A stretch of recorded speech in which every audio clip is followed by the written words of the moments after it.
Bien-aimés frères et sœurs dans le Seigneur Jésus-Christ, que la grâce de notre Seigneur Jésus-Christ, l'amour de Dieu le Père et la communion du Saint-Esprit soient toujours avec vous. Je bénis l'Éternel, notre Dieu, le Dieu d'Abraham, le Dieu d'Isaac, le Dieu de Jacob, le Dieu d'Israël, le Dieu de nos âmes, le Dieu de notre salut. Je lui rends de multiples actions de grâce du fait qu'aujourd'hui, il m'a encore disposé, au nom de Jésus-Christ, par le Saint-Esprit, à venir donner cet enseignement, cette exhortation sur le port du voile de la femme. Le port du voile de la femme. Le Seigneur, par sa grâce, depuis ma naissance, étant né dans le catholicisme, j'étais protestant, j'étais islamisé, j'étais avec les mormons, j'étais avec les témoins de Jéhovah, j'étais avec les branhamistes. Le Seigneur a permis que je passe dans tous ces courants religieux pour constater des faits, des choses qui ne sont pas en application avec sa parole, des choses qui ont été changées dans sa parole aujourd'hui. Et c'est pour cela que, poussé par le Saint-Esprit, comme le Saint-Esprit l'a déjà fait, avec beaucoup de bien-aimés dans les assemblées qui certainement donnent ce message sur le port du voile.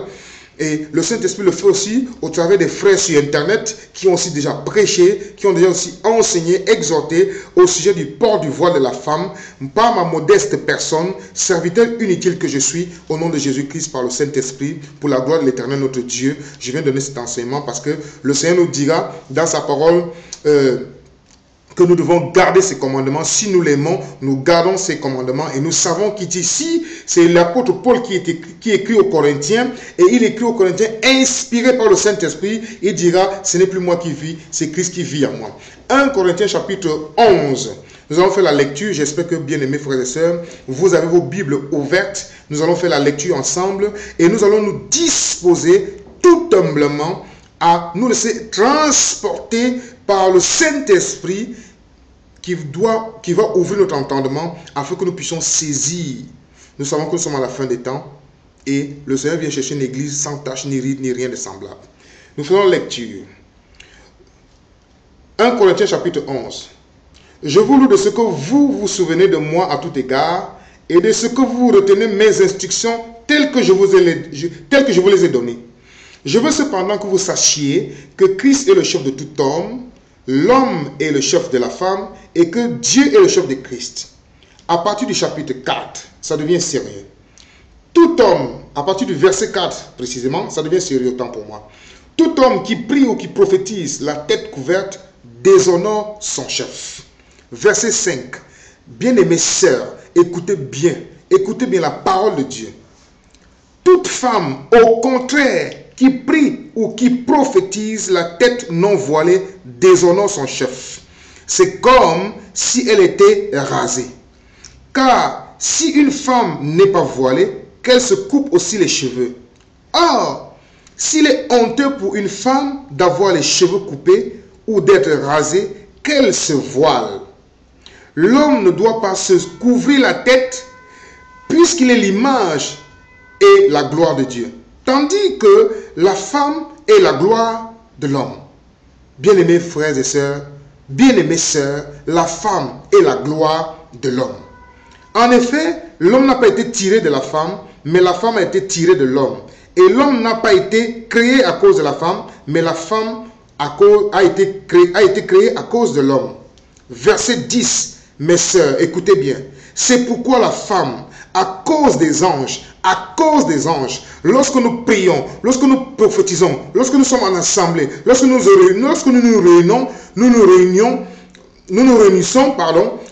réunissons, les anges sont là.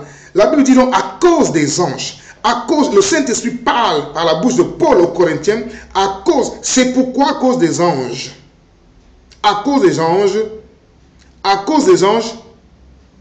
la femme doit avoir sur sa tête la marque de l'autorité dont elle dépend. Mes sœurs, voici un verset capital. Après le verset 5, voici un verset qui explique encore tout. Verset 10, c'est pourquoi la femme, à cause des anges, doit avoir sur sa tête une marque de l'autorité dont elle dépend. Toutefois, dans le Seigneur, la femme n'est point sans l'homme, ni l'homme sans la femme. Car, de même que la femme a été tirée de l'homme, de même l'homme existe par la femme et tout vient de Dieu. Amen. Jugez en vous-même. Est-il, l'apôtre Paul, le Saint-Esprit pose la question par la bouche de l'apôtre Paul. Est-il convenable qu'une femme prie Dieu sans être voilée? Point d'interrogation. La nature elle-même ne vous enseigne-t-elle pas que c'est une honte pour un homme de porter de longs cheveux? Verset 15, le verset que beaucoup de frères tordent le sens pour leur propre ruine, c'est le verset 15. Mais que c'est une gloire pour la femme d'emporter parce que la chevelure a été donnée comme voile. Et c'est ce verset ce qu'il utilise pour dire, ben vous voyez, la chevelure a été donnée à la femme comme voile. Et nous remarquons même que, même ces cheveux dont la Bible parle, que la chevelure a été donnée comme voile. Et cette chevelure-là, nos bien-aimées sœurs ne l'utilisent pas, ne mettent pas cette chevelure en valeur. Elles vont ajouter d'autres cheveux, des cheveux artificiels, comme si Dieu n'était pas Dieu, et comme si Dieu les avait créés avec imperfection. Alors elles vont ajouter. Mais bien-aimées sœurs, je vous le dis du fond du cœur, avec amour, c'est un esprit de séduction qui vous amène à porter des cheveux artificiels, alors que le Dieu vivant, le Dieu tout-puissant, vous a créé tel que vous êtes. Et il a dit dans le livre de Genèse chapitre 1, verset 31, qu'il a vu que tout ce qu'il a créé était bon.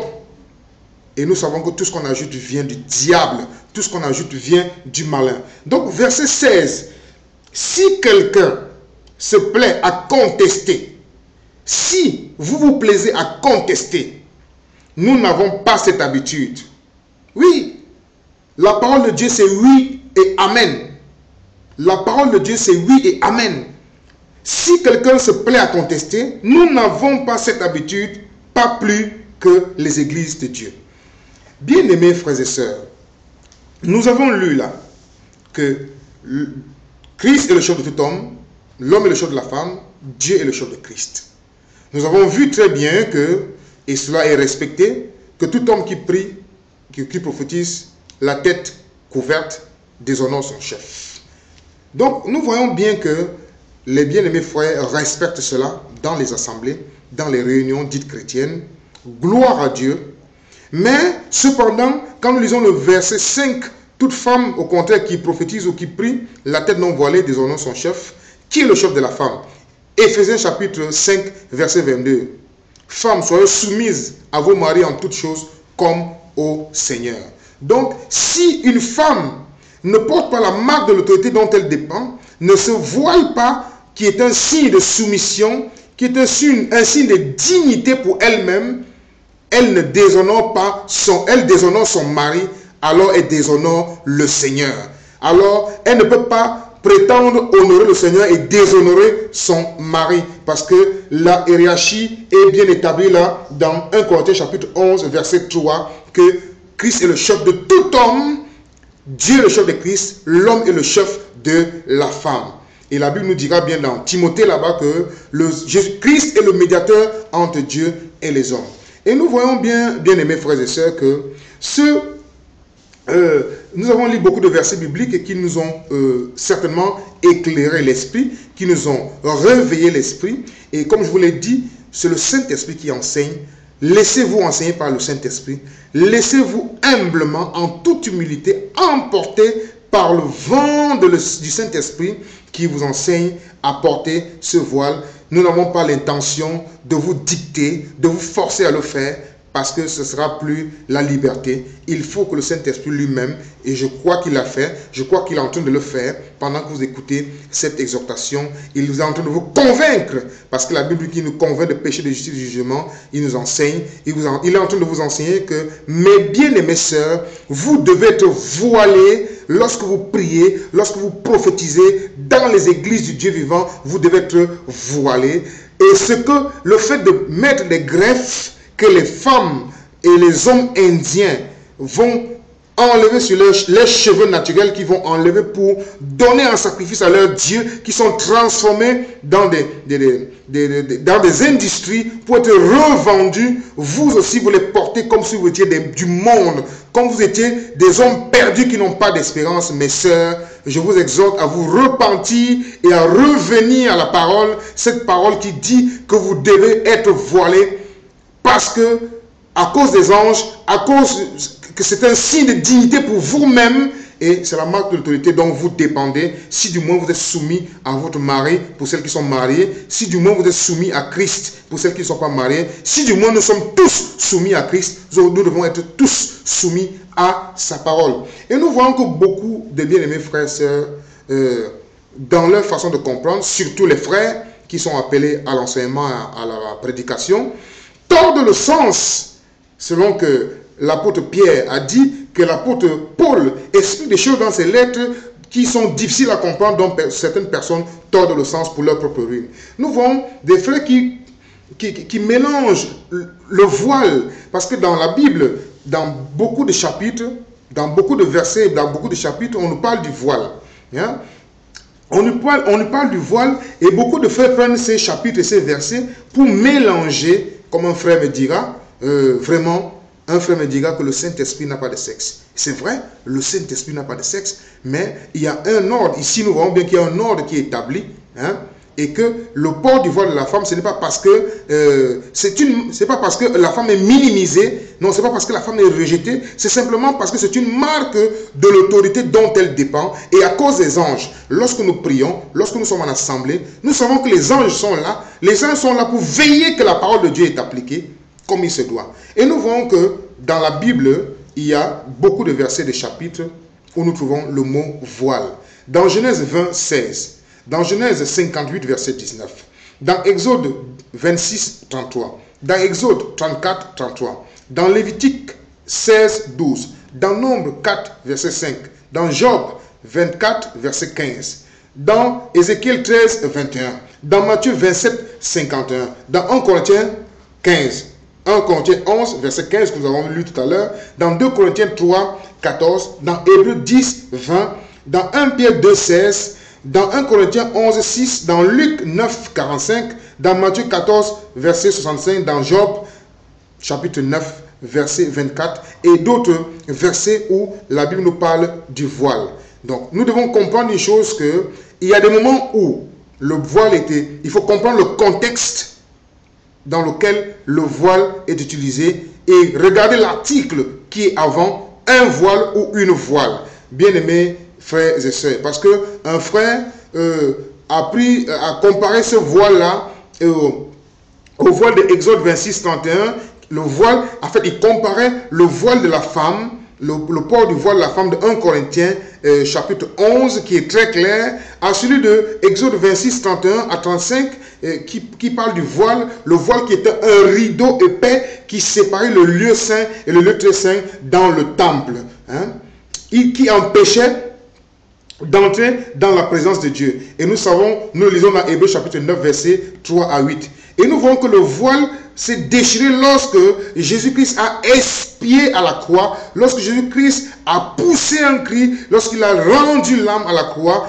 Ce voile du temple, la Bible nous dit que le voile du temple a été déchiré, Matthieu 27, 50 à 51. Le voile du temple a été déchiré, nous donnant libre accès à Dieu par Jésus-Christ. Donc, beaucoup de bien-aimés frères et sœurs, beaucoup de bien-aimés frères précisément, utilisent des mots, le mot voile à tort et à travers, et tordent le sens et mélangent simplement pour maintenir les sœurs à leur façon de vivre dans la vie chrétienne, leur façon de se comporter, à venir dans des assemblées sans être voilés, à prophétiser sans être voilés, à prier sans être voilés. Nous voyons bien que la Bible le demande à cause des anges, et pour le fait que c'est la marque de l'autorité dont elle dépend, et pour sa propre dignité elle-même, la femme doit être voilée.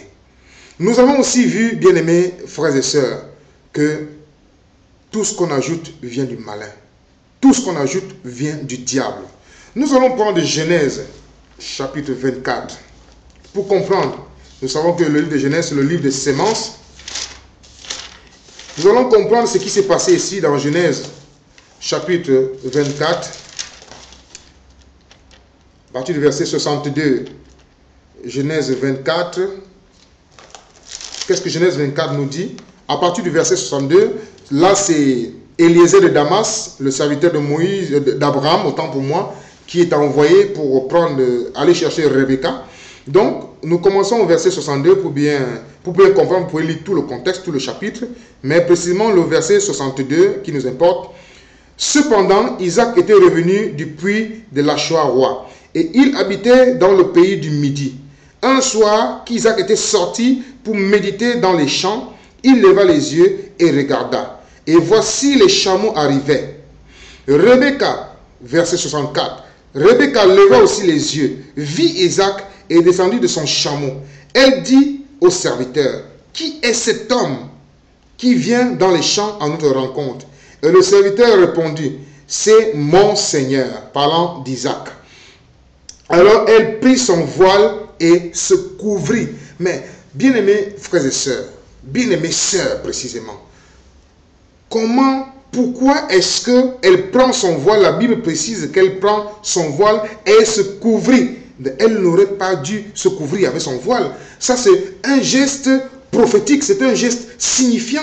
Et nous voyons bien dans Zacharie 12, là-bas, je crois, à partir du verset 12, nous voyons bien que dans la culture juive, les femmes ne s'asseyaient pas avec les hommes. C'est depuis le programme de Dieu qu'on appelle l'Église que nous voyons les femmes s'asseoir avec les hommes en assemblée. Donc, la Bible est claire là-dessus dans 1 Corinthiens chapitre 11 que la femme doit être voilée lorsqu'elle prie. La femme doit être voilée lorsqu'elle prophétise. La femme doit être voilée parce que c'est une marque de l'autorité dont elle dépend. À cause des anges, elle doit être voilée en église lorsqu'elle prie, lorsqu'elle prophétise. Et que nous les hommes, nous les frères, nous ne devons pas couvrir notre tête lorsque nous prions ou lorsque nous prophétisons.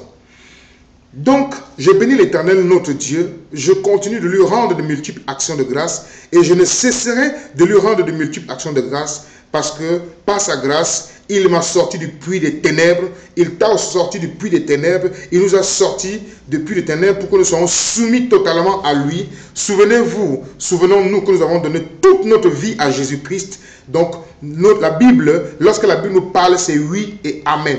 Lorsque nous ne comprenons pas, au lieu de nous tirailler, au lieu de nous faire des problèmes, puisque la Bible dit que nous connaissons en partie et nous prophétisons en partie, et la Bible nous enseigne que c'est le Saint-Esprit qui enseigne l'enseignement par excellence. La Bible nous enseigne que le Saint-Esprit nous conduira dans toute la vérité, il convainc de péché, de justice et de jugement. Et je crois que ceux ou celles qui n'ont pas encore compris, aujourd'hui, l'occasion est offerte par le Saint-Esprit au nom de Jésus-Christ pour la gloire de l'Éternel notre Dieu, afin que son nom soit glorifié, magnifié pleinement lorsque nous nous rassemblons, que les femmes, que nos sœurs bien-aimées soient voilées lorsqu'elles prient, lorsqu'elles prophétisent. Et qu'elles arrêtent d'aller dépenser 100 €, 200 € ou je ne sais pas combien selon le pays dont vous êtes, où vous achetez des greffes aussi chères. Vous achetez des greffes pour vous mettre des cheveux comme des sirènes des eaux. Excusez-moi, mes bien-aimées sœurs, mais je dois prononcer le mot. Des greffes que vous achetez chères. Vous prenez votre temps, parfois 5 heures, 6 heures, une journée, 2 journées, pour vous piquer des cheveux. Je ne sais d'où ces cheveux sortent. Parce que vous voulez être belle. Nous sommes déjà beaux. Dieu dira dans Genèse chapitre 1, verset 31, lorsqu'il a tout créé, il a vu que tout était beau. Nous sommes déjà beaux. Encore, nous avons la beauté par excellence, notre Seigneur Jésus-Christ, en qui nous sommes tous. Bien-aimés, frères et sœurs, je crois que le Saint-Esprit vous a tous disposés à recevoir cet enseignement tout humblement, parce que ce n'est pas un homme qui enseigne, c'est le Saint-Esprit qui enseigne. Bien-aimés, frères et sœurs, que ceux qui sont mariés exhortent leurs femmes, lorsqu'ils prient à la maison, à porter le voile. Lorsqu'ils prient ensemble à la maison, à porter le voile. Lorsque nous nous retrouvons ensemble pour louer le Seigneur, qu'elles portent le voile. Et que les sœurs qui ne sont pas mariées reçoivent aussi cela, parce qu'il s'agit bien de la femme dans le Seigneur. Et comme l'apôtre Paul l'a si bien dit dans le verset, au verset 16 de 1 Corinthiens 11, si quelqu'un se plaît à contester, nous n'avons pas cette habitude. Nous n'avons pas cette habitude, pas plus que les églises de Dieu. Mais bien aimés frères et sœurs, que l'Éternel notre Dieu, au nom puissant de Jésus-Christ, vous bénisse, que vous soyez remplis du Saint-Esprit et du feu. Que le Seigneur vous bénisse. Shalom.